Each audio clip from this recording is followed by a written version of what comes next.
15 വർഷം മുമ്പ് ഒരാളടുത്ത് സ്റ്റോക്ക് മാർക്കറ്റിനെ കുറിച്ച് ചോദിക്കുകയാണെങ്കിൽ അയാളുടെ ആദ്യത്തെ മറുപടി it's a kind of money chain ആണ്, അല്ലാന്നുണ്ടെങ്കിൽ ഒരു സ്കാം ആണെന്നുള്ള ഒരു മറുപടിയാണ് അവരുടെ കയ്യിൽ നിന്ന് കിട്ടുക.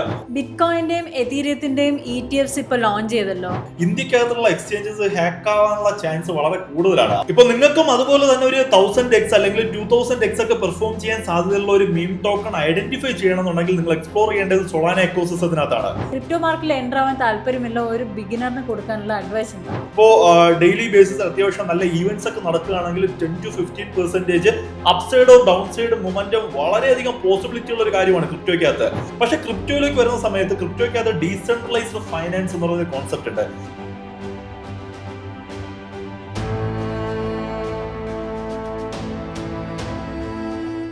കുറച്ചു കാലം മുമ്പ് വരെ സ്റ്റോക്ക് മാർക്കറ്റ് എന്ന് പറയുന്നത് പലർക്കും ഒരു ഗാംബ്ലിംഗ് കോൺസെപ്റ്റ് ആയിരുന്നു. പക്ഷേ ഇപ്പോൾ അതിനെക്കുറിച്ച് കൂടുതൽ ആൾക്കാർ പഠിക്കുന്നുണ്ട്, മനസ്സിലാക്കുന്നുണ്ട്. അതേ സ്ഥാനത്താണ് ഇപ്പോൾ ക്രിപ്റ്റോ മാർക്കറ്റും. ക്രിപ്റ്റോ മാർക്കറ്റിനെ കുറിച്ച് കൂടുതൽ നമുക്ക് പഠിക്കാം. What is crypto market and how does it work? So basically crypto currency എന്താണെന്ന് നോക്കുകയാണെങ്കിൽ ഇറ്റ്സ് എ ഡിജിറ്റൽ അസെറ്റ്. അപ്പോൾ ഡിജിറ്റൽ അസെറ്റ് എന്ന് പറയുമ്പോൾ ഇതൊരു ജസ്റ്റ് ഒരു ഡിജിറ്റൽ അസെറ്റ് മാത്രമല്ല, it's A decentralised digital asset. അപ്പോൾ ഇതിനകത്ത് ഡീസെൻട്രലൈസേഷന്റെ ഇമ്പോർട്ടൻസ് എന്താണെന്ന് നോക്കുകയാണെങ്കിൽ ഇപ്പോൾ നമ്മളൊരു ബാങ്കിൽ പോകണം അല്ലെങ്കിൽ എന്തെങ്കിലും ഒരു കാര്യം ചെയ്യാൻ പോകണം, അതിനകത്ത് ഒരുപാട് മിഡിൽ മാൻസ് ഉണ്ടാവും. പക്ഷേ ഈ ഡീസെൻട്രലൈസ്ഡ് ആയിട്ടുള്ള ഒരു ക്രിപ്റ്റോ അസെറ്റ് അല്ലെങ്കിൽ ബ്ലോക്ക് ചെയിൻ ടെക്നോളജി നോക്കുകയാണെന്നുണ്ടെങ്കിൽ it's a peer to peer. ഇപ്പോൾ നമ്മളൊരു ട്രഡീഷണൽ ബാങ്കിൽ ലോൺ എടുക്കാൻ പോവുകയാണ്. ലോൺ എടുക്കാൻ പോകുന്ന സമയത്ത് ഈവൻ നമ്മളൊരു നമ്മുടെ കയ്യിലുള്ള ഒരു അസെറ്റ് പ്ലഡ് ചെയ്തിട്ടാണ് ലോൺ എടുക്കുന്നതിന് പോലും അതിനിടയിൽ ഒരുപാട് പ്രൊസീജിയേഴ്സ് ഉണ്ട്. ലൈക്ക് ക്രെഡിറ്റ് ഹിസ്റ്ററി ചെക്ക് ചെയ്യും, അതുപോലെ തന്നെ നിങ്ങളുടെ അസറ്റിന്റെ വാല്യൂഷൻ എടുക്കും, അങ്ങനത്തെ ഒരുപാട് കാര്യങ്ങളുണ്ട്. ഇതിനകത്ത് ഈ ഒരു പ്രൊസീജിയർ നടക്കാനായിട്ട് ഒരു സർട്ടൺ പീരീഡ് ഓഫ് ടൈം എടുക്കാറുണ്ട്. പക്ഷെ ക്രിപ്റ്റോയിലേക്ക് വരുന്ന സമയത്ത് ക്രിപ്റ്റോയ്ക്ക് അത് ഡീസെൻട്രലൈസ്ഡ് ഫൈനാൻസ് എന്ന് പറയുന്ന കോൺസെപ്റ്റ് ഉണ്ട്. സോ ആ ഡീസെൻട്രലൈസ്ഡ് ഫൈനാൻസ് പ്ലാറ്റ്ഫോംസിനകത്ത് നിങ്ങൾക്ക് പോയി കഴിഞ്ഞാൽ നിങ്ങളുടെ കയ്യിലുള്ള ഏതൊരു ഡിജിറ്റൽ അസറ്റ്, അതിപ്പോ ബിറ്റ്കോയിനോ അല്ലെങ്കിൽ എതീരിയോ അല്ലെങ്കിൽ USDT പോലുള്ള ഏതൊരു ഡിജിറ്റൽ അസറ്റ് നിങ്ങളുടെ കയ്യിലുണ്ടോ അത് കൊണ്ട് പ്ലെഡ്ജ് ചെയ്തിട്ട് നിങ്ങൾക്ക് ഇൻസ്റ്റന്റ് ആയിട്ടുള്ള ലോൺസ് അവിടെ നിന്ന് തിരിച്ചെടുക്കാൻ പറ്റും. അപ്പോൾ ഞാൻ ഇപ്പൊ പറഞ്ഞത് ഡിഫൈയുടെ ഒരു യൂസ് കേസ് ആണ്. ഇതുപോലുള്ള മൾട്ടിപ്പിൾ യൂസ് കേസ് ഇപ്പോൾ ക്രിപ്റ്റോയ്ക്കകത്ത് വരുന്ന സമയത്ത് ഡിഫൈ ആയാലും അങ്ങനെ ഒരുപാട് കോൺസെപ്റ്റ്സ് ഉണ്ട്. സോ ഈ ഒരു ഡീസെൻട്രലൈസേഷൻ എന്ന് പറയുന്ന കോൺസെപ്റ്റിന്റെ മേജർ ഉദ്ദേശം തന്നെ ഇടയിലുള്ള ഒരു മിഡിൽ മാനെ കട്ട് ചെയ്ത് മാറ്റുക എന്നുള്ളതും അതുപോലെ തന്നെ നമ്മുടെ transactions more secure and transparent ആക്കുക എന്നുള്ളതുമാണ്. ഇപ്പോൾ ട്രഡീഷണൽ കറൻസി നോക്കുകയാണെങ്കിൽ അത് മോർ സെൻട്രലൈസ്ഡ് ആണ്. അത് എത്രത്തോളം പ്രിന്റ് ചെയ്യണം അല്ലെങ്കിൽ അതിന്റെ സപ്ലൈ ഡിമാൻഡ് പോലുള്ള കാര്യങ്ങൾ നിശ്ചയിക്കുന്നത് വലിയ ഇൻസ്റ്റിറ്റ്യൂഷൻസ് ഗവൺമെന്റ്സ് ഒക്കെയാണ്. പക്ഷെ ക്രിപ്റ്റോ കറൻസിയിലോട്ട് വരുന്ന സമയത്ത് അത് കംപ്ലീറ്റ്ലി ഡീസെൻട്രലൈസ്ഡ് ആയതുകൊണ്ട് തന്നെ ഇപ്പോ ബിറ്റ്കോയിന്റെ കാര്യം നോക്കുകയാണെന്നുണ്ടെങ്കിൽ അതിന്റെ ടോട്ടൽ സപ്ലൈ എന്ന് പറയുന്നത് ലിമിറ്റഡ് ആണ്. സോ ആ ലിമിറ്റിന് പുറമെ ആർക്കും ഒരിക്കലും അത് മൈൻഡ് ചെയ്തെടുക്കാനോ അല്ലെങ്കിൽ പുതിയൊരു ബിറ്റ്കോയിൻ ബിൽഡ് ചെയ്യുക എന്നുള്ളൊരു കാര്യം പോസിബിൾ ആയിട്ടുള്ള കാര്യമല്ല. പക്ഷെ അതേ സമയത്ത് നമ്മൾ നോർമൽ ട്രഡീഷണൽ കറൻസി നോക്കുകയാണെങ്കിൽ അൺലിമിറ്റഡ് ആയിട്ട് പ്രിന്റ് ചെയ്തുകൊണ്ടിരിക്കാം.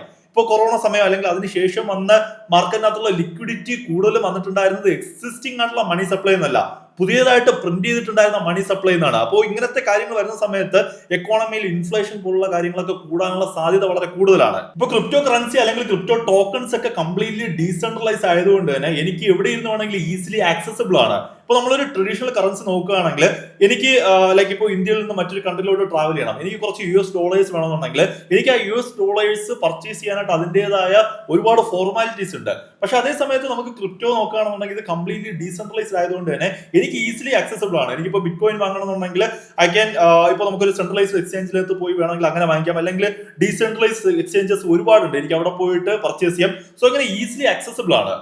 അപ്പോൾ ഈ ട്രഡീഷണൽ കറൻസിയും ക്രിപ്റ്റോ കറൻസിയും തമ്മിലുള്ള വ്യത്യാസം എന്താണ്? ഇപ്പോൾ ട്രഡീഷണൽ കറൻസിയും അതുപോലെ തന്നെ ക്രിപ്റ്റോ കറൻസിയും തമ്മിലുള്ള മേജർ ഡിഫറൻസ് എന്ന് പറയുന്നത് ആക്സസിബിലിറ്റി ആണ്. ഇപ്പോൾ എനിക്ക് ക്രിപ്റ്റോ കറൻസി പർച്ചേസ് ചെയ്യണം, ഇപ്പോൾ ബിറ്റ്കോയിൻ അല്ലെങ്കിൽ എതീരിയം പർച്ചേസ് ചെയ്യണമെങ്കിൽ എനിക്ക് ലോകത്ത് എവിടെ ഇരുന്ന് മറ്റൊരു ഫോർമാലിറ്റീസോ കാര്യങ്ങളോ ഒന്നും ഇല്ലാതെ തന്നെ എനിക്ക് പർച്ചേസ് ചെയ്യാൻ പറ്റും.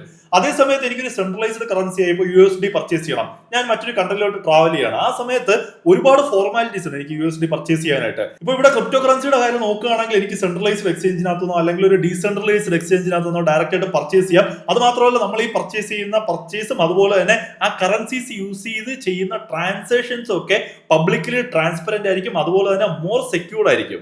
ഈ ക്രിപ്റ്റോ കറൻസി എന്ന് പറയുന്നത് നല്ലൊരു ഇൻവെസ്റ്റ്മെന്റ് ആണോ? ഇപ്പൊ ക്രിപ്റ്റോ കറൻസിക്കകത്തുള്ള ഇൻവെസ്റ്റ്മെന്റ് നല്ലതാണോ മോശമാണോ എന്നുള്ള ഒരു ചോദ്യത്തിന് ഇവിടെ റിലവൻസ് ഇല്ല. ഇപ്പൊ ക്രിപ്റ്റോ അസറ്റ് നോക്കുകയാണെന്നുണ്ടെങ്കിൽ അത്യാവശ്യം നല്ല വോളറ്റൈലാണ്. അപ്പൊ ഈ വോളറ്റിലിറ്റി കൃത്യമായിട്ട് മനസ്സിലാക്കിയ ഒരു ലോങ് ടൈം ഇൻവെസ്റ്റ്മെന്റ് എന്നുള്ള നിലയിൽ ഇൻവെസ്റ്റ് ചെയ്യുന്നവർക്ക് അത്യാവശ്യം നല്ല ബെനിഫിറ്റ് തന്നെയാണ്.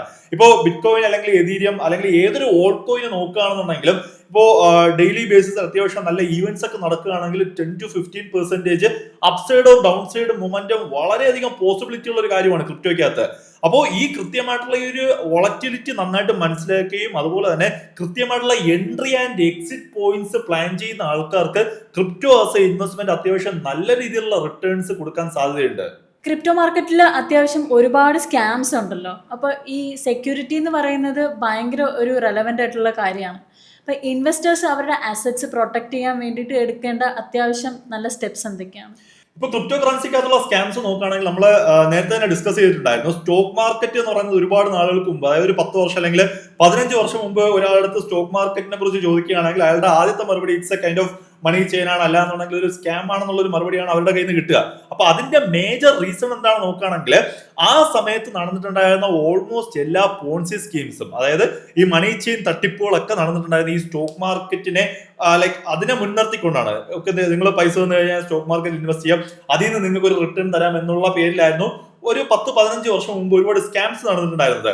അപ്പോൾ ടെക്നോളജി വളർന്നതിനനുസരിച്ച് ഇപ്പോൾ ഈ സ്കാമേഴ്സ് ആൾക്കാരെ സ്കാം ചെയ്യുന്ന ഒരു മെത്തേഡും മാറിയിട്ടുണ്ട്. ഇപ്പോൾ കറന്റ് നോക്കുകയാണെങ്കിൽ ലൈക്ക് ആൾക്കാർക്ക് അത്രയധികം ഈസി ആയിട്ട് മനസ്സിലാക്കാൻ പറ്റുന്ന ഒരു ടെക്നോളജി അല്ല ക്രിപ്റ്റോ കറൻസി അല്ലെങ്കിൽ ബ്ലോക്ക് ചെയിൻ എന്ന് പറയുന്നത്. സോ ഈ ആൾക്കാർക്ക് ഇത് അത്രയധികം പെട്ടെന്ന് മനസ്സിലാവാത്തത് കൊണ്ട് തന്നെ ലൈക്ക് ഇതിനകത്തുള്ള ഓപ്പർച്യൂണിറ്റീസ് എന്താണ് അല്ലെങ്കിൽ ഇതിനകത്തുള്ള റിസ്ക് എന്താണെന്ന് ആൾക്കാർക്ക് അറിയില്ല. സോ ഈ സ്കാമേഴ്സ് ടെക്നോളജി വളരുന്നതനുസരിച്ച് ഓക്കെ നിങ്ങൾ ക്രിപ്റ്റോ കറൻസിക്കകത്ത് ഇൻവെസ്റ്റ് ചെയ്യൂ, ഞാനൊരു പുതിയ കോയിൻ ബിൽഡ് ചെയ്തിട്ട് അതിൽ 1% റിട്ടേൺസ് നിങ്ങൾക്ക് ഡെയിലി കിട്ടും എന്നൊക്കെ പറഞ്ഞിട്ട് ഒരുപാട് പേരെ സ്കാം ചെയ്യുന്ന ഒരു പരിപാടി ഇപ്പോൾ നടക്കുന്നുണ്ട്. അതായത് നമ്മുടെ പഴയ മണി ചെയിൻ തട്ടിപ്പ് തന്നെയാണ്, പക്ഷെ അത് നടത്തുന്നത് ക്രിപ്റ്റോ എന്ന് പറയുന്ന ഒരു ടെക്നോളജി അല്ലെങ്കിൽ ബ്ലോക്ക് ചെയിൻ എന്ന് പറയുന്ന ടെക്നോളജിയെ ഫേസ് ആക്കിക്കൊണ്ടാണ് ആ ഒരു തട്ടിപ്പുകൾ നടക്കുന്നത്. സോ നിങ്ങളൊരു പ്രോജക്റ്റിൽ ഇൻവെസ്റ്റ് ചെയ്യുന്ന സമയത്ത് നിങ്ങൾ ശ്രദ്ധിക്കേണ്ട കാര്യം എന്ന് പറഞ്ഞാൽ ആ പ്രോജക്റ്റിന് എന്തെങ്കിലും ഒരു യൂസ് കേസ് ഉണ്ടോ എന്ന് ആദ്യം നോക്കുക. അത് മാത്രമല്ല ഇതുപോലുള്ള ലൈക്ക് ഡെയിലി റിട്ടേൺസ് കിട്ടും, നിങ്ങൾക്ക് 1% റിട്ടേൺസ് കിട്ടും, 2% റിട്ടേൺസ് കിട്ടും എന്ന് പറയുന്ന കറൻസീസ് അല്ലെങ്കിൽ അങ്ങനത്തെ പ്രോജക്ട്സിലൊക്കെ ഇൻവെസ്റ്റ് ചെയ്യാതിരിക്കുക. കാര്യം എന്ന് പറഞ്ഞു കഴിഞ്ഞാൽ ഇപ്പോ നമ്മളൊരു കോയിൻ ബിൽഡ് ചെയ്യാണ്, ലൈക്ക് നിങ്ങളൊരു ക്രിപ്റ്റോ ടോക്കൺ ബിൽഡ് ചെയ്യാണ്, എതീരിയം അല്ലെങ്കിൽ സൊളാന പോലുള്ള ഏതെങ്കിലും ഒരു ബ്ലോക്ക് ചെയിനിലാണ് ബിൽഡ് ചെയ്യുന്നതെങ്കിൽ ഇപ്പോ ഒരു നല്ല ടോക്കൺ എപ്പോഴും കൃത്യമായിട്ടുള്ള ഒരു ടോക്കണോമിക്സ് ഉണ്ടാവും. അതായത് എത്രത്തോളം സപ്ലൈ ഉണ്ട്, എത്രത്തോളം കറന്റ്ലി മാർക്കറ്റിൽ അവൈലബിൾ ആണ് എന്നുള്ളതൊക്കെ കൃത്യമായിട്ടുള്ള ടോക്കണോമിക്സ് ഉണ്ടാവും. പക്ഷേ ഈ പറഞ്ഞതുപോലുള്ള മണി ചെയിൻ തട്ടിപ്പിന് വേണ്ടിയിട്ട് യൂസ് ചെയ്യുന്ന അല്ലെങ്കിൽ പോൺസി സ്കീംസിന് വേണ്ടിയിട്ട് യൂസ് ചെയ്യുന്ന ക്രിപ്റ്റോ കറൻസികൾക്ക് കൃത്യമായിട്ടുള്ള ഒരു ടോക്കണോമിക്സ് ഉണ്ടാവത്തില്ല. ലൈക്ക് നിങ്ങളിവിടെ ശ്രദ്ധിക്കേണ്ട ഒരു ഇമ്പോർട്ടന്റ് ആയിട്ടുള്ള കാര്യം എന്ന് പറഞ്ഞു കഴിഞ്ഞാൽ ഇപ്പോൾ ക്രിപ്റ്റോ കറൻസി മാത്രമല്ല നമ്മുടെ ചുറ്റുമുള്ള എന്ത് പ്രോഡക്റ്റ് അല്ലെങ്കിൽ എന്തൊരു സാധനം എടുത്ത് നോക്കുകയാണെങ്കിൽ അതിന്റെ ബേസ് പ്രൈസിനെ ഡിഫൈൻ ചെയ്യുന്നത് അതിന്റെ സപ്ലൈ ആൻഡ് ഡിമാൻഡ് ആണ്. ഓക്കെ, ഇപ്പോൾ നിങ്ങളുടെ അടുത്ത് ഒരാൾ പറയുകയാണ് നിങ്ങൾക്ക് ഡെയിലി ഞാനൊരു ഈ ക്രിപ്റ്റോ കറൻസി പർച്ചേസ് ചെയ്ത് കഴിഞ്ഞാൽ ഡെയിലി 2% റിട്ടേൺസ് തരാമെന്ന് പറയുകയാണെങ്കിൽ അപ്പൊ അവർ ആ റിട്ടേൺസ് തന്നുകൊണ്ടിരിക്കുന്നതെന്ന് പറഞ്ഞു കഴിഞ്ഞാൽ ഒന്നെങ്കിൽ നിങ്ങൾക്ക് ഈ ക്രിപ്റ്റോ കറൻസിയുടെ ആയിരിക്കും. ലൈക്ക് നിങ്ങളൊരു എക്സ് എന്ന് പറയുന്ന ഒരു കോയിൻ ബിൽഡ് ചെയ്യാണ്, ഒരാൾ നിങ്ങളുടെ അടുത്ത് ഒന്ന് പറയുകയാണ് ഓക്കെ ഈ എക്സ് എന്ന് പറയുന്ന ഒരു കോയിനകത്ത് നിങ്ങൾ ഇൻവെസ്റ്റ് ചെയ്യുകയാണെന്നുണ്ടെങ്കിൽ ഡെയിലി ഞാൻ 2% റിട്ടേൺസ് തരാമെന്ന് പറയുകയാണ്. അപ്പോൾ ഇവിടെ സംഭവിക്കുന്നത് എന്താണെന്ന് വെച്ച് കഴിഞ്ഞാൽ ഈ 2% റിട്ടേൺസ് കൊടുത്തുകൊണ്ടിരിക്കുന്നത് ഈ കോയിൻ ആയിട്ടാണ്. ലൈക്ക് ഇവര് ഒരു 100 റുപ്പീസ് ഇതിനകത്ത് ഇൻവെസ്റ്റ് ചെയ്യുന്നു, ഇതിനകത്ത് 1 രൂപ വെച്ച് ഡെയിലി കൊടുത്തുകൊണ്ടിരിക്കുന്നത് ഈ കോയിൻ ആയിട്ടാണ്. അപ്പൊ ഇവിടെ എന്ത് സംഭവിക്കുന്നു പറഞ്ഞു കഴിഞ്ഞാൽ നമ്മൾ നേരത്തെ പറഞ്ഞതുപോലെ എല്ലാത്തിന്റെയും ബേസ് പ്രൈസിനെ ഫിക്സ് ചെയ്യുന്നത് സപ്ലൈ ആൻഡ് ഡിമാൻഡ് ആണ്. സോ ഈ കോയിന്റെ സപ്ലൈ കൂടുന്നതിനനുസരിച്ച് എന്ത് ചെയ്യും, ഇതിന്റെ ബേസ് ആയിട്ടുള്ള പ്രൈസ് കുറഞ്ഞുകൊണ്ടിരിക്കും. ഇത് ഒന്നാമത്തെ തട്ടിപ്പ്. രണ്ടാമത്തെ എന്ന് പറഞ്ഞു കഴിഞ്ഞാൽ ഓബിയസ്ലി നോർമലി നടക്കുന്ന പോലെ തന്നെ നിങ്ങളുടെ പൈസ വാങ്ങിക്കുന്നു, ലൈക്ക് നിങ്ങൾക്ക് ജസ്റ്റ് കാണിക്കാൻ വേണ്ടി ഓക്കെ ഇങ്ങനെ ഒരു ക്രിപ്റ്റോ കറൻസി ഈ എക്സ്ചേഞ്ചിനകത്ത് ഞാൻ ഹോൾഡ് ചെയ്യുന്നുണ്ട്, അതിൽ നിന്നാണ് നിങ്ങൾക്ക് റിട്ടേൺസ് വരുന്നത് പറയുന്നു, മറ്റൊരാളിൽ നിന്ന് പൈസ വാങ്ങിക്കുന്നു, ആ പൈസ നിങ്ങൾക്ക് തരുന്നു. സോ ഈ രീതിയിലുള്ള തട്ടിപ്പ് ഒരുപാട് നടക്കുന്നുണ്ട്. രണ്ടാമത്തെ എന്ന് പറഞ്ഞു കഴിഞ്ഞാൽ ഇപ്പൊ നിങ്ങൾ ക്രിപ്റ്റോ കറൻസി ലോങ് ടൈമിലേക്ക്, അതായത് ഒരു 5 വർഷത്തേക്കോ 10 വർഷത്തേക്ക് ഇൻവെസ്റ്റ് ചെയ്യുകയാണെങ്കിൽ നിങ്ങൾക്ക് ഓബിയസ്ലി അത് പർച്ചേസ് ചെയ്യാൻ പറ്റുന്ന ഒരു എക്സ്ചേഞ്ച് വഴിയായിരിക്കും. അപ്പോൾ നിങ്ങൾ മാക്സിമം നിങ്ങൾ പർച്ചേസ് ചെയ്യുന്ന ക്രിപ്റ്റോ കറൻസീസ് ഒരിക്കലും ഈ സെൻട്രലൈസ്ഡ് എക്സ്ചേഞ്ചിനകത്ത് ഹോൾഡ് ചെയ്തിരിക്കുക. നിങ്ങളൊരു ലോങ് ടൈം വിഷനോടെ ഇൻവെസ്റ്റ് ചെയ്യുന്ന ക്രിപ്റ്റോ കറൻസി അല്ലെങ്കിൽ ഒരു ക്രിപ്റ്റോ ടോക്കൺ ആണെന്നുണ്ടെങ്കിൽ എപ്പോഴും ഒരു ഡീസെൻട്രലൈസ്ഡ് വാലറ്റിനകത്ത് അത് മാറ്റാൻ ശ്രമിക്കുക. ഇപ്പോ എതീരിയം അല്ലെങ്കിൽ നിങ്ങൾ BNB പോലുള്ള ഏതെങ്കിലും ഒരു കോയിൻ ആണ് വാങ്ങിക്കുന്നതെങ്കിൽ മെറ്റാമാസ്ക് പോലത്തെ വാലറ്റ്സ് ഉണ്ട്, ഡീസെൻട്രലൈസ്ഡ് വാലറ്റ് ഉണ്ട്. ഇപ്പൊ ബിറ്റ് കോയിൻ ആണെങ്കിൽ ബിറ്റ് കോയിന് വേണ്ടിയിട്ടുള്ള ഡീസെൻട്രലൈസ്ഡ് വാലറ്റ് ഉണ്ട്. സോ നിങ്ങൾ എക്സ്ചേഞ്ച് വഴി പർച്ചേസ് ചെയ്ത ആ കോയിൻസ് അല്ലെങ്കിൽ ആ ഒരു ടോക്കൺസ് കൃത്യമായിട്ട് ഡീസെൻട്രലൈസ്ഡ് ആയിട്ടുള്ള ആ ഒരു വാലറ്റ്സിനകത്ത് മാറ്റിയിട്ട് അവിടെ മാത്രം സൂക്ഷിക്കുക. കാരണം ഇപ്പോൾ ഒരു സെൻട്രലൈസ്ഡ് എക്സ്ചേഞ്ചിന്റെ കാര്യം നോക്കുകയാണെങ്കിൽ സെൻട്രലൈസ്ഡ് എക്സ്ചേഞ്ച് എപ്പോൾ വേണമെങ്കിലും അതിനകത്ത് എന്തെങ്കിലും തരത്തിലുള്ള സ്കാമോ അല്ലെങ്കിൽ അതിനകത്ത് എന്തെങ്കിലും തരത്തിലുള്ള ഇഷ്യൂസ് ഒക്കെ വരാനുള്ള സാധ്യതയുണ്ട്. ഇപ്പോൾ US നോക്കുകയാണെങ്കിൽ FTX എന്ന് പറയുന്നത് വേൾഡിലെ തന്നെ സെക്കൻഡ് ബിഗ്ഗസ്റ്റ് എക്സ്ചേഞ്ച് ആയിരുന്നു. അത് ഒറ്റ നിമിഷം കൊണ്ടാണ് $44 മില്യൺ ബസ്റ്റ് ആയി പോയത്. സോ അതുപോലുള്ള സ്കാംസ് ഒക്കെ ഒരുപാട് നടക്കാനുള്ള സാധ്യത വളരെ കൂടുതലാണ്, അല്ലെങ്കിൽ അതുപോലത്തെ ഒരുപാട് എക്സ്ചേഞ്ചസ് ബസ്റ്റായി പോകുന്ന ഇഷ്യൂസ് വരാനുള്ള സാധ്യത വളരെ കൂടുതലാണ്. ഇപ്പൊ ഇന്ത്യയിൽ തന്നെ നോക്കുകയാണെങ്കിൽ വസീറക്സ് ഇന്ത്യയിലെ തന്നെ ഏറ്റവും ബിഗ്ഗസ്റ്റ് എക്സ്ചേഞ്ച് ആണ്. അത് ഹാക്കായിട്ട് നമ്മുടെ ഇൻവെസ്റ്റേഴ്സിന്റെ ഒരുപാട് അസറ്റ്സ് നഷ്ടപ്പെട്ടിട്ടുണ്ട്. സോ അതുപോലുള്ള ഒരുപാട് ഇഷ്യൂസ് ഒക്കെ വരാൻ സാധ്യതയുണ്ട്. സോ നിങ്ങൾ കൃത്യമായിട്ട് ഒരു ലോങ് ടൈം വിഷനോടെ ഇൻവെസ്റ്റ് ചെയ്യുന്ന ഒരു കോയിൻ ആണെന്നുണ്ടെങ്കിൽ അല്ലെങ്കിൽ ഒരു ടോക്കൺ ആണെന്നുണ്ടെങ്കിൽ അത് ഡീസെൻട്രലൈസ്ഡ് എക്സ്ചേഞ്ചിനകത്തോട്ട് മാറ്റാനായിട്ട് എപ്പോഴും ശ്രദ്ധിക്കണം. ഇപ്പൊ നമ്മൾ ഇൻസ്റ്റാഗ്രാമിലും ഫേസ്ബുക്കിലും ഒക്കെ കാണുന്നത് ക്രിപ്റ്റോ കറൻസിയിൽ ഇൻവെസ്റ്റ് ചെയ്യൂ, ക്രിപ്റ്റോ വാങ്ങൂ എന്നാണ് എല്ലാവരും പറയുന്നത്. പക്ഷെ ആരും ക്ലിയർ ആയിട്ട് എങ്ങനെയാണ് അത് വാങ്ങേണ്ടതെന്ന് പറയുന്നില്ല. ആസ് എ ബിഗിനർ ഞാൻ എങ്ങനെയാണ് ഒരു ക്രിപ്റ്റോ കറൻസി വാങ്ങേണ്ടത്? ആസ് എ ബിഗിനർ നിങ്ങൾക്ക് ക്രിപ്റ്റോ കറൻസിക്കകത്ത് ഇൻവെസ്റ്റ് ചെയ്യണമെന്നുണ്ടെങ്കിൽ ഇന്ത്യക്കകത്ത് തന്നെ ഒരുപാട് എക്സ്ചേഞ്ചസ് ഉണ്ട്. പക്ഷേ ഞാൻ ഇന്ത്യക്കകത്തുള്ള ഒരു എക്സ്ചേഞ്ചിലും അല്ലെങ്കിൽ അതുവഴി ഇൻവെസ്റ്റ്മെന്റ് പ്ലാൻ ചെയ്യാനായിട്ട് ഞാൻ ഒരിക്കലും റെക്കമെൻഡ് ചെയ്യുന്നില്ല. അതിന്റെ റീസൺ എന്ന് പറയുന്നത് ലൈക്ക് ഇപ്പോൾ വസീറക്സിന് നടന്നതുപോലെ തന്നെ ഇന്ത്യക്കകത്തുള്ള എക്സ്ചേഞ്ചസ് ഹാക്ക് ആവാനുള്ള ചാൻസ് വളരെ കൂടുതലാണ്. അത് മാത്രമല്ല ലിക്വിഡിറ്റി കൺസേൺസും അതിനകത്തുണ്ട്. സോ ഞാൻ പേഴ്സണലി റെക്കമെൻഡ് ചെയ്യുന്നത് ബൈനാൻസ് എന്ന് പറയുന്ന എക്സ്ചേഞ്ച് ആണ്. ഇപ്പോൾ ബൈനാൻസിനെ കുറിച്ച് നോക്കുകയാണെങ്കിൽ വേൾഡിലെ തന്നെ മോസ്റ്റ് ലിക്വിഡ് ആയിട്ടുള്ള, വേൾഡിലെ തന്നെ ടോപ്പ് ആയിട്ടുള്ള ക്രിപ്റ്റോ എക്സ്ചേഞ്ച് ആണ്. അപ്പോൾ നിങ്ങൾക്ക് വളരെ ഈസി ആയിട്ട് അതിനകത്തൊരു അക്കൗണ്ട് ക്രിയേറ്റ് ചെയ്തിട്ട് ലൈക്ക് P2P ട്രാൻസാക്ഷനോ അല്ലാന്നുണ്ടെങ്കിൽ ഇപ്പോൾ ഇന്ത്യക്കകത്ത് തന്നെയുള്ള ഏതെങ്കിലും ഒരു സെൻട്രലൈസ്ഡ് എക്സ്ചേഞ്ച് വഴി INR ട്രാൻസ്ഫർ ചെയ്തിട്ട് USDT ആയിട്ട് കൺവെർട്ട് ചെയ്ത് അത് ഡയറക്റ്റ് ആയിട്ട് നിങ്ങൾക്ക് ബൈനാൻസിനകത്ത് കൊണ്ടുവന്ന് നിങ്ങൾക്ക് അവിടുന്ന് ക്രിപ്റ്റോ കറൻസി വാങ്ങിക്കാം. എങ്ങനെയാണ് ക്രിപ്റ്റോയുടെ ടെക്നിക്കൽ അനാലിസിസ് ചെയ്യുന്നത്? അതിന് എന്തെങ്കിലും സെപ്പറേറ്റ് ടൂൾസ് ഉണ്ടോ? നിങ്ങളിപ്പോ കറന്റ് സ്റ്റോക്കിലോ അല്ലാന്നുണ്ടെങ്കിൽ ഫോറക്സിനകത്ത് ട്രേഡ് ചെയ്യുന്ന ഒരാളാണെങ്കിൽ നിങ്ങൾ ഒബ്വിയസ്ലി യൂസ് ചെയ്യുന്ന ഒരു പ്ലാറ്റ്ഫോം ആയിരിക്കും ട്രേഡിംഗ് വ്യൂ എന്ന് പറയുന്നത്. ഇപ്പോൾ ക്രിപ്റ്റോയുടെ ചാർട്ട് അനലൈസ് ചെയ്യാൻ അല്ലെങ്കിൽ ക്രിപ്റ്റോയുടെ ടെക്നിക്കൽ അനലൈസ് ചെയ്യാനും നിങ്ങൾക്ക് ട്രേഡിംഗ് വ്യൂവിന്റെ പ്ലാറ്റ്ഫോം തന്നെ യൂസ് ചെയ്യാം. നിങ്ങൾക്ക് അതിനകത്ത് നോർമലി നിങ്ങളൊരു സ്റ്റോക്ക് അല്ലെങ്കിൽ ഫോറക്സ് കറൻസി പെയറിലോ അനലൈസിന് യൂസ് ചെയ്യുന്ന എല്ലാ ടൂൾസും ഹൈലി എഫിഷ്യന്റ് ആയിട്ട് തന്നെ ക്രിപ്റ്റോയ്ക്കകത്ത് യൂസ് ചെയ്യാം. ഇപ്പോൾ ക്രിപ്റ്റോ മാർക്കറ്റിൽ പോർട്ട്ഫോളിയോ എങ്ങനെ നമ്മൾ ട്രാക്ക് ചെയ്യും? ഇപ്പോൾ ഇന്ത്യൻ മാർക്കറ്റിന്റെ പോർട്ട്ഫോളിയോ ട്രാക്ക് ചെയ്യാനായി നിങ്ങൾക്ക് ഒരുപാട് പ്ലാറ്റ്ഫോംസ് ഉണ്ട്. ഇപ്പോൾ മണി കൺട്രോൾ ഉണ്ട്, അതുപോലെ തന്നെ ഒരുപാട് മൾട്ടിപ്പിൾ പ്ലാറ്റ്ഫോംസ് ഉണ്ട്. ഇനി ക്രിപ്റ്റോ കറൻസിയിലോട്ട് വരുന്ന സമയത്ത് ഞാൻ പേഴ്സണലി യൂസ് ചെയ്യുന്ന പ്ലാറ്റ്ഫോം എന്ന് പറയുന്നത് കോയിൻ മാർക്കറ്റ് ക്യാപ്പ് എന്ന് പറയുന്ന ഒരു പ്ലാറ്റ്ഫോമാണ്. അപ്പോൾ കോയിൻ മാർക്കറ്റ് ക്യാപ്പിന്റെ ഒരു പ്രത്യേകത എന്താണെന്ന് വെച്ച് കഴിഞ്ഞാൽ നമ്മളിപ്പോൾ നേരത്തെ ചോദിച്ച പോലെ തന്നെ കൃത്യമായിട്ട് നമ്മുടെ പോർട്ട്ഫോളിയോ ട്രാക്ക് ചെയ്യാം. അതുപോലെ തന്നെ ഓരോ കോയിൻസിന്റെയും ഫണ്ടമെന്റൽസും അതുപോലെ തന്നെ ഓരോ കോയിൻസിനും അതിനകത്ത് സെപ്പറേറ്റ് ആയിട്ടുള്ള കമ്മ്യൂണിറ്റിയും അവർ ബിൽഡ് ചെയ്തിട്ടുണ്ട്. സോ നമുക്ക് കൃത്യമായിട്ടുള്ള ഒരു മാർക്കറ്റിന്റെ ട്രെൻഡും ലൈക് നോർമൽ റീറ്റെയിൽ ഇൻവെസ്റ്റേഴ്സിന്റെ ഒരു വ്യൂ എന്താണെന്ന് ഈ ഒരു കോയിൻ മാർക്കറ്റ് ക്യാപ്പ് എന്ന് പറയുന്ന ഒരു പ്ലാറ്റ്ഫോം യൂസ് ചെയ്ത് മനസ്സിലാക്കാൻ സാധിക്കും. റീസെന്റ് ഇപ്പൊ ട്രംപിന്റെ ടോക്കൺസ് നല്ല ഹൈപ്പിൽ നിൽക്കുമല്ലേ? ഇതുപോലെ ഫ്യൂച്ചറിൽ നല്ല ഹൈപ്പ് കിട്ടാൻ സാധ്യതയുള്ള ടോക്കൺസ് ഏതൊക്കെയാണ്? സോ ഇപ്പോൾ ഒരു ട്രംപിന്റെ ടോക്കൺ നോക്കുകയാണെങ്കിൽ ഈ ട്രംപിന്റെ ടോക്കൺ എന്ന് പറയുന്നത് പ്രത്യേകിച്ച് ഫണ്ടമെന്റൽസോ കാര്യങ്ങളോ ഒന്നും ഇല്ലാത്ത ജസ്റ്റ് ഒരു മീം ടോക്കൺ ആണ്. ഈ ടോക്കൺ ബേസിക്കലി ബിൽഡ് ചെയ്തിരിക്കുന്നത് സൊളാന എക്കോസിസ്റ്റത്തിനകത്ത്.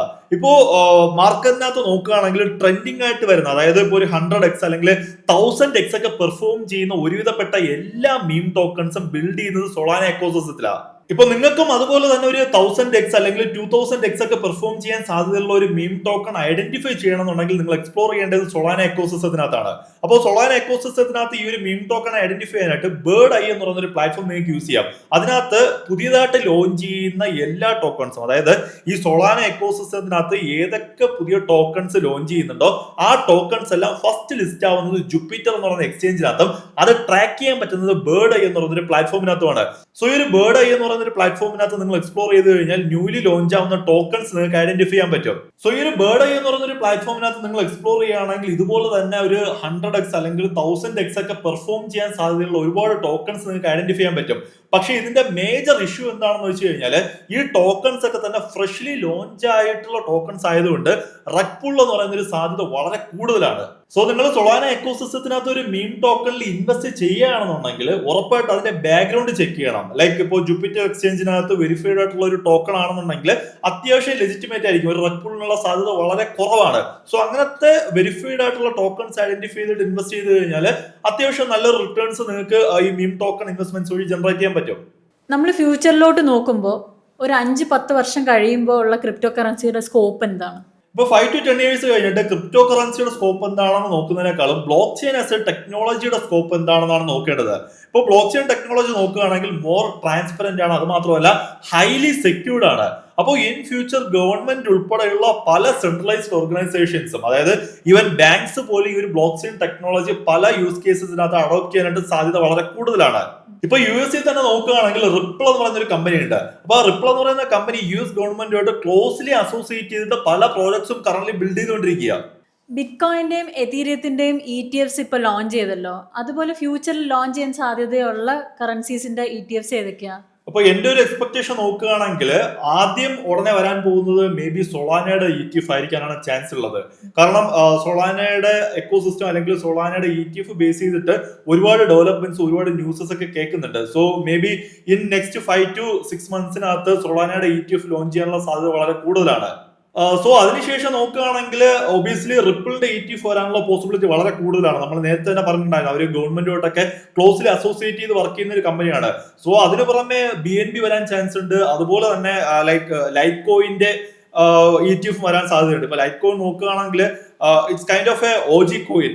ഫസ്റ്റ് ഇനീഷ്യലി ഒരുപാട് നാളായിട്ട് ഒരു ട്രാക്ക് റെക്കോർഡുള്ള ഒരു കോയിനാണ് ഈ ഒരു ലൈറ്റ് കോയിൻ എന്ന് പറയുന്നത്. സോ അതിന്റെയും ETF വരാനുള്ള സാധ്യത വളരെ കൂടുതലാണ്. 2025 ക്രിപ്റ്റോയിൽ നടക്കാൻ സാധ്യതയുള്ള മേജർ ട്രെൻഡ്സ് എന്തൊക്കെയാണ്? ഇപ്പൊ 2025 മേജർ ട്രെൻഡ്സ് നോക്കുകയാണെങ്കിൽ ഗെയിമിംഗ് ടോക്കൺസിന്റെ ട്രെൻഡ് കറന്റ് എൻഡ് ആയിട്ടില്ല എന്നാണ് എന്റെ ഒരു പേഴ്സണൽ ഒപ്പീനിയൻ എന്ന് പറയുന്നത്. കാരണം എന്ന് പറഞ്ഞു കഴിഞ്ഞാൽ ഇപ്പൊ നോക്കുകയാണെങ്കിൽ പോലും ഒരുപാട് gaming projects block chain base ചെയ്തിട്ടുള്ള റിലീസ് ആവുന്നുണ്ട്. ഇനിയും ഒരുപാട് പ്രോജക്ട്സ് വരാനുണ്ട്. അത്യാവശ്യം നല്ല ഹൈപ്പിലുള്ള ഒരുപാട് പ്രോജക്ട്സ് ഇനിയും വരാനുണ്ട്. സോ ഈ ഗെയിമിംഗ് പ്രോജക്ട്സിന്റെ ഒക്കെ ടോക്കൺസും നല്ല രീതിയിൽ പെർഫോം ചെയ്യുന്നുണ്ട്. സോ ഈ ഒരു 2025 ഗെയിമിംഗ് ടോക്കൺസിന്റെ ആ ഒരു ട്രെൻഡ് കണ്ടിന്യൂ ചെയ്യാനുള്ള സാധ്യത വളരെ കൂടുതലാണ്. അതിനുശേഷം പല ക്രിപ്റ്റോ കമ്പനീസും IPO പോകാനുള്ള ചാൻസ് കാണുന്നുണ്ട്. ഇപ്പോൾ തന്നെ നോക്കുകയാണെങ്കിൽ റിപ്പിൾ ഓൾറെഡി IPO പോകാനുള്ള ഫൈനൽ സ്റ്റേജസിലാണ് US. പിന്നെ ഓൾറെഡി അറിയാലോ, കോയിൻ ബേസ് എന്ന് പറയുന്ന എക്സ്ചേഞ്ച് US ലിസ്റ്റ് ആയിട്ടുണ്ട്.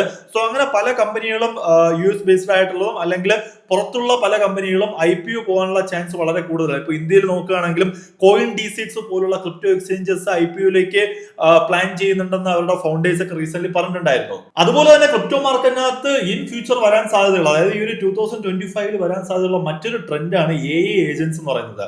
ഇപ്പൊ AI ഏജൻസ് ബേസിക്കലി എന്താണെന്ന് വെച്ച് കഴിഞ്ഞാൽ, ഇപ്പൊ നമുക്ക് ChatGPT അറിയാം. ChatGPT എന്ന് പറയുന്നത് ഇറ്റ്സ് എ ചാറ്റ് ബോട്ട്. അപ്പോൾ നമ്മൾ അതിനകത്ത് ശരിക്കും അതിനകത്തുനിന്ന് ഒരു റിസൾട്ട് നമുക്ക് ജനറേറ്റ് ചെയ്യണമെന്നുണ്ടെങ്കിൽ നമ്മൾ അങ്ങോട്ടൊരു ഇൻപുട്ട് കൊടുത്തു കഴിഞ്ഞാൽ അതിന്റെ റിസൾട്ടാണ് നമുക്ക് തിരിച്ച് ജനറേറ്റ് ചെയ്യുന്നത്. അതേസമയത്ത് AI ഏജൻസ് എന്താണെന്ന് നോക്കുകയാണെങ്കിൽ ഹ്യൂമൻ ഇന്റർവെൻഷൻസ് ഒന്നും ഇല്ലാതെ തന്നെ സ്വന്തമായിട്ട് കാര്യങ്ങൾ തീരുമാനിക്കുക. ലൈക്ക് പ്രീവിയസ് ഡേറ്റ ബേസ് ചെയ്തായിരിക്കും, അല്ല എന്നുണ്ടെങ്കിൽ ഇനിഷ്യലി കൊടുക്കുന്ന ഒരു ഇൻപുട്ട് ബേസ് ചെയ്തിട്ട് ബാക്കി എല്ലാ കാര്യങ്ങളും സ്വന്തമായിട്ട് തന്നെ തീരുമാനിച്ച് ടാസ്ക് എക്സിക്യൂട്ട് ചെയ്യാൻ പറ്റുന്ന AI ഏജൻസ് ഇൻ ഫ്യൂച്ചർ ഒരുപാട് നല്ല രീതിയിലുള്ള ഗ്രോത്ത് വരാൻ സാധ്യതയുണ്ട്. ഇപ്പൊ NVIDIAയുടെ CEO പോലും ലാസ്റ്റ് അവരുടെ പ്രോഡക്റ്റ് ലോഞ്ചിന്റെ സമയത്ത് പറഞ്ഞിട്ടുണ്ടായിരുന്നു AI ഏജൻസിന്റെ റിലവൻസ് എന്താണെന്നും അല്ലെങ്കിൽ അതിന്റെ ഫ്യൂച്ചർ എന്താണെന്നും. അപ്പോൾ അസ് ഓഫ് നൗ ഒരുപാട് AI ഏജന്റ് ടോക്കൺസ് നമ്മുടെ മാർക്കറ്റിൽ അവൈലബിൾ ആണ്. സോ അതിനകത്ത് അത്യാവശ്യം നല്ല ഫണ്ടമെന്റൽസ് ഉള്ള ടോക്കൺസ് ഐഡന്റിഫൈ ചെയ്ത് നിങ്ങൾ ഇൻവെസ്റ്റ് ചെയ്യുകയാണെന്നുണ്ടെങ്കിൽ അത്യാവശ്യം നല്ല റിട്ടേൺസ് കിട്ടാനുള്ള ചാൻസ് വളരെ കൂടുതലാണ്. ബിഫോർ വി റാപ്പ്, ക്രിപ്റ്റോ മാർക്കറ്റിൽ എൻ്റർ ആവാൻ താല്പര്യമുള്ള ഒരു ബിഗിനറിന് കൊടുക്കാനുള്ള അഡ്വൈസ് എന്താണ്? ക്രിപ്റ്റോ മാർക്കറ്റിനകത്ത് എൻ്റർ ആവുന്ന ഒരു ബിഗിനറിന് എനിക്ക് പേഴ്സണലി കൊടുക്കാനുള്ള ഒരു അഡ്വൈസ് എന്ന് പറഞ്ഞു കഴിഞ്ഞാൽ, ക്രിപ്റ്റോ മാർക്കറ്റ് അല്ലെങ്കിൽ ക്രിപ്റ്റോയെ ഫേസ് ആക്കിക്കൊണ്ട് ഒരുപാട് സ്കാംസ് നടക്കുന്നുണ്ട്. അപ്പോ നമ്മൾ നേരത്തെ ഡിസ്കസ് ചെയ്തതുപോലെ തന്നെ പലതരത്തിലുള്ള മണി ചെയിൻ തട്ടിപ്പും അങ്ങനെയുള്ള ഒരുപാട് കാര്യങ്ങൾ നടക്കുന്നുണ്ട്. അപ്പോൾ ഈ നിങ്ങൾ മനസ്സിലാക്കേണ്ട ഒരു കാര്യം എന്ന് പറയുന്നത്, ക്രിപ്റ്റോ മാത്രമല്ല, നിങ്ങൾ ഏതൊരു അസറ്റ് ക്ലാസ് ഇൻവെസ്റ്റ് ചെയ്താലും നിങ്ങൾക്ക് ഡെയിലി ഒരു ഫിക്സ്ഡ് റിട്ടേൺസ് 1% അല്ലെങ്കിൽ 2% ഒരു ഫിക്സ്ഡ് റിട്ടേൺസ് തരാമെന്ന് പറയുന്നത് ഈസ് കംപ്ലീറ്റ്ലി ഫേക്ക്. അതൊരിക്കലും പോസിബിൾ ആയിട്ടുള്ള കാര്യമില്ല. ഇപ്പോൾ നമ്മൾ നോക്കിക്കഴിഞ്ഞാൽ നമുക്ക് ചുറ്റുമുള്ള സെൻട്രലൈസ്ഡ് ആയിട്ടുള്ള ബാങ്കുകൾ പോലും അവർ ഓഫർ ചെയ്യുന്ന ഒരു ഫിക്സ്ഡ് ഡെപ്പോസിറ്റിന്റെ ഇൻട്രസ്റ്റ് റേറ്റ് എന്ന് പറയുന്നത് മാക്സിമം ലൈക്ക് ഇപ്പോൾ ഇന്ത്യയിൽ നോക്കുകയാണെങ്കിൽ 7 to 8% ആണ്. അപ്പോ ആ ഒരു ഫിക്സ്ഡ് റിട്ടേൺസിനേക്കാൾ കൂടുതൽ ഒരാള് ലൈക്ക് ബാങ്ക് ആണെന്ന് സ്വയം പ്രിട്ടൻഡ് ചെയ്യുന്ന ഒരാള് നിങ്ങൾക്ക് റിട്ടേൺസ് കൂടുതൽ തരാമെന്ന് പറയുകയാണെങ്കിൽ ഓബിയസ്ലി അതിനകത്ത് some kind of risk involve ആണ്. ഇപ്പൊ ക്രിപ്റ്റോ മാർക്കറ്റിനകത്തും അങ്ങനെയാണ്. നിങ്ങൾക്ക് ഡെയിലി റിട്ടേൺസ് തരാം, അല്ലെങ്കിൽ നിങ്ങൾ ഈ കോയിൻസ് എനിക്ക് ട്രാൻസ്ഫർ ചെയ്ത് കഴിഞ്ഞാൽ തന്നെ ഇരട്ടിയാക്കി തരാം എന്ന് പറയുന്ന ഒരുപാട് സ്കാംസ് നമ്മുടെ ക്രിപ്റ്റോ മാർക്കറ്റിൽ നടക്കുന്നുണ്ട്. അങ്ങനത്തെ സ്കാംസിലൊന്നും ചെന്നപ്പെടാതിരിക്കുക. അത് മാത്രമല്ല, നിങ്ങളൊരു പുതിയ പ്രോജക്റ്റിനകത്ത് ഇൻവെസ്റ്റ് ചെയ്യുന്ന സമയത്ത് കൃത്യമായിട്ടുള്ള അതിന്റെ ഫണ്ടമെന്റൽസ് നോക്കുക.